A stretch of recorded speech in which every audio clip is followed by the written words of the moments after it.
Halo semuanya, perkenalkan saya Sulvina Puspitasari dari Program Studi Agribisnis Universitas Singapura Bangsa Karawang.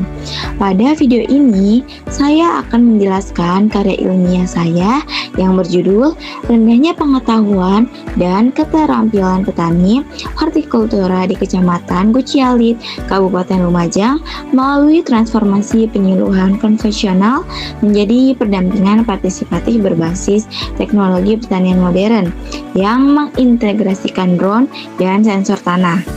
Judul ini saya pilih karena sektor hortikultura di Kecamatan Gucialit memiliki potensi besar, namun petani masih menghadapi berbagai kendala, mulai dari rendahnya pengetahuan teknis, keterampilan budaya, hingga minimnya akses terhadap teknologi pertanian modern.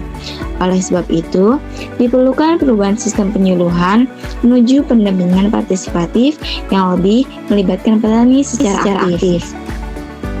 Pada bab 2, saya membahas teori dan pendapat para ahli sebagai dasar penelitian.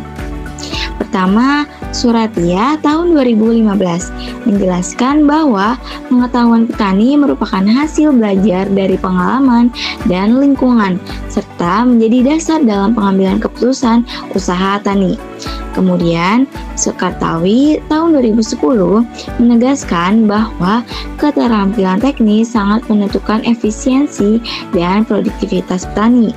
Selanjutnya, Mulyani tahun 2021 membagi pengetahuan petani menjadi pengetahuan teknis dan non-teknis, sedangkan selama tahun 2003 menambahkan bahwa keterampilan sosial seperti kemampuan kerjasama juga berpengaruh pada keberhasilan petani.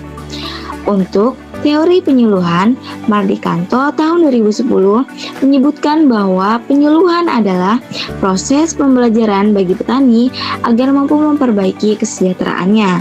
Sementara Sumarji tahun 2022 membedakan penyuluhan konvensional dan penyuluhan partisipatif, dan Rahardi tahun 2021 menyatakan bahwa penyuluhan partisipatif lebih efektif karena menempatkan petani sebagai subjek kegiatan. Pada bagian teknologi pertanian modern, Rahmawati tahun 2024 menjelaskan bahwa teknologi seperti drone dan sensor tanah membantu petani memantau kondisi lahan secara lebih akurat. Hal ini diperkuat oleh pendapat Prasetyo tahun 2022 yang menekankan bahwa drone agrikultur dan soil sensor untuk meningkatkan presisi budidaya. Dan terakhir, konteks daerah Gucialit diambil dari laporan portal berita pemerintah Kabupaten Lumajang pada tahun 2025 yang menyebutkan bahwa sebagian besar petani belum mengenal teknologi pertanian digital. Basuki tahun 2022 dan Rianto tahun 2024 juga menjelaskan bahwa tingkat pendidikan, akses teknologi, dan perubahan iklim menjadi tantangan yang memperlambat modernisasi pertanian di daerah tersebut. Selanjutnya, dari penelitian yang saya lakukan terdapat 3 hasil utama.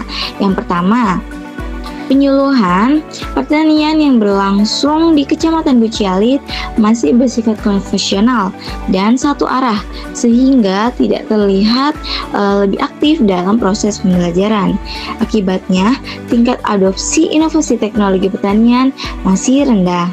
Lalu yang kedua, transformasi menuju pendampingan partisipatif berbasis teknologi modern terbukti menjadi solusi yang lebih sesuai melalui pelatihan langsung, diskusi kelompok, serta penerapan alat-alat seperti drone, sensor tanah.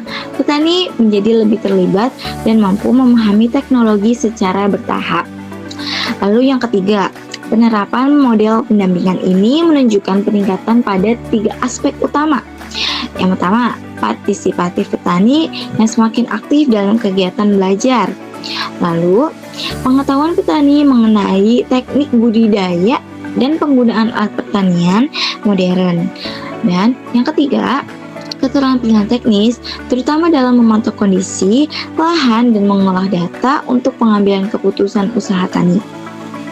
Nah, demikian pendampingan partisipatif berbasis teknologi dapat menjadi langkah strategis untuk meningkatkan produktivitas hortikultura di Kecamatan Gucialit. Demikian penjelasan karya ilmiah saya. Terima kasih telah menyimak, semoga bermanfaat.